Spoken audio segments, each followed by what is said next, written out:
Welcome to budget marathon debate. This is Satish. కాసేపట్లో పార్లమెంట్లో కేంద్ర కేబినెట్ భేటీ కానుంది. కేంద్ర ఆర్థిక మంత్రి నిర్మలా సీతారామన్ రూపొందించిన బడ్జెట్కు కేంద్ర మండలి ఆమోద ముద్ర వేయనుంది.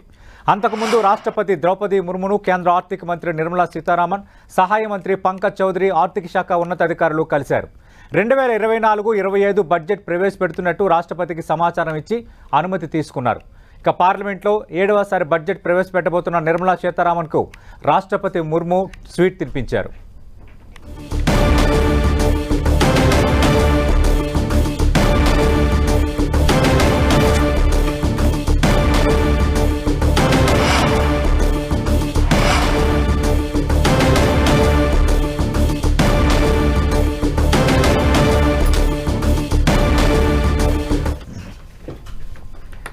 మూడోసారి అధికారంలోకి వచ్చిన ఎన్డీఏ బడ్జెట్ ఎలా ఉండబోతుందన్న చర్చ జరుగుతోంది. నిన్న ప్రవేశపెట్టిన ఆర్థిక సర్వేలో లోటుపాట్లపై అటు ఆర్థిక విశ్లేషకులు పదే ప్రస్తావిస్తున్న నేపథ్యంలో ఈసారి మధ్యతరగతికి ఊరట ఇవ్వబోతుందా? గత 2 ఎన్డీఏ ప్రభుత్వాల్లో అనుసరించిన మోడల్కు భిన్నంగా కొత్త మోడల్లో ఎన్డీఏ సర్కార్ ముందుకు వెళ్ళబోతుందా? విధి విధానాలు ఎలా ఉండబోతున్నాయన్న ఉత్కంఠ అందరిలోనూ ఉంది.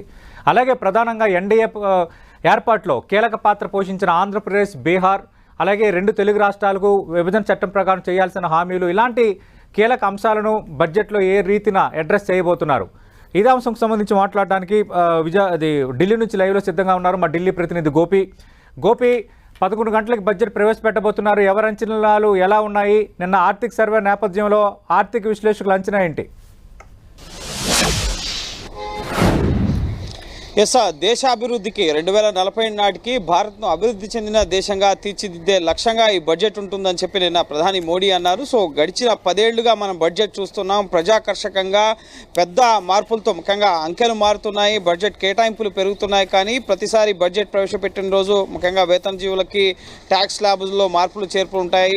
ఇవన్నీ కూడా ప్రతి సంవత్సరం ఉండే ఎక్స్పెక్టేషన్సే. కానీ ఈసారి ముఖ్యంగా 3వసారి కేంద్రంలో అధికారంలోకి వచ్చిన తర్వాత సంకీర్ణ ప్రభుత్వం ప్రధానంగా ఎన్డీఏ భాగస్వామ్య పక్షాలపైన ఆధారపడాల్సిన పరిస్థితి ఏర్పడింది. సో ఇప్పుడు బీహార్, ఆంధ్రప్రదేశ్ లాంటి రాష్ట్రాలకు కేటాయింపులు ఏమన్నా అడిషనల్గా ఉంటాయా అనేది మనం వేచి చూడాలి సతీష్.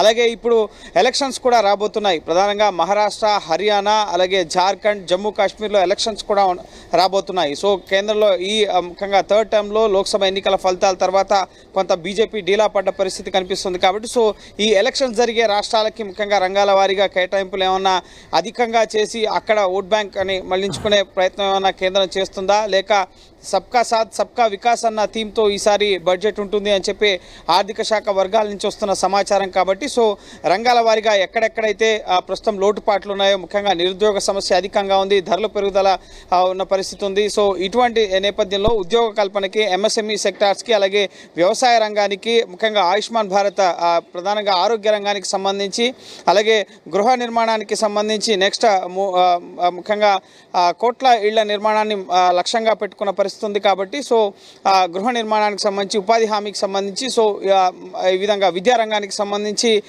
కీలకమైన లక్ష్యాలని కేంద్ర ప్రభుత్వం పెట్టుకున్నట్లుగా తెలుస్తుంది. ప్రధాని మోడీ ముఖ్యంగా ఆయుష్మాన్ భారత్ కానీ, ప్రధాన మంత్రి ఆవాస్ యోజన కానీ, ఇటువంటి కొన్ని వారి మానస్ఫూర్తిక లాంటి పథకాలు ఉన్నాయి. కాబట్టి సో వాటి కేటాయింపులు ఎక్కువగా ఉండే అవకాశం కనిపిస్తుంది. అలాగే ఇటు నెక్స్ట్ ముఖ్యంగా అన్ని రంగాలకి మౌలిక సదుపాయాల కల్పనకు సంబంధించి, ముఖ్యంగా రోడ్ ఇన్ఫ్రాస్ట్రక్చర్ డెవలప్మెంట్కి సంబంధించి, రైల్వే డెవలప్మెంట్కి సంబంధించి కూడా అధిక కేటాయింపులు, అలాగే రక్షణ రంగానికి సంబంధించి అధిక కేటాయింపులు అవకాశం కనిపిస్తుంది. సో ప్రజాకర్షకం కన్నా దేశ అభివృద్ధిని ముందుకు తీసుకెళ్లే లక్ష్యంగా ఇటువంటి కేటాయింపులు జరపాలన్న అంశంతో పాటుగా ఎన్నికలను దృష్టిలో ఉంచుకొని కూడా కొన్ని రాష్ట్రాలకి కేటాయింపులు, ముఖ్యంగా ఎన్డీఏ భాగస్వామ్య పక్షాలు ఉన్న రాష్ట్రాలకి కేటాయింపులు అధికంగా ఉండే అవకాశం అయితే కనిపిస్తోంది సతీష్. అంటే గోపి, మనకు తెలుసు ప్రత్యేక హోదా పార్లమెంట్ సాక్షిగా ఆంధ్రప్రదేశ్కి ఇచ్చిన హామీ, అలాగే జార్ఖండ్ నుంచి విడిపోయిన తర్వాత ప్రత్యేక రాయితీలు, ప్రత్యేక ప్యాకేజీ, ప్రత్యేక హోదా కావాలని బీహార్ కూడా డిమాండ్ చేస్తుంది.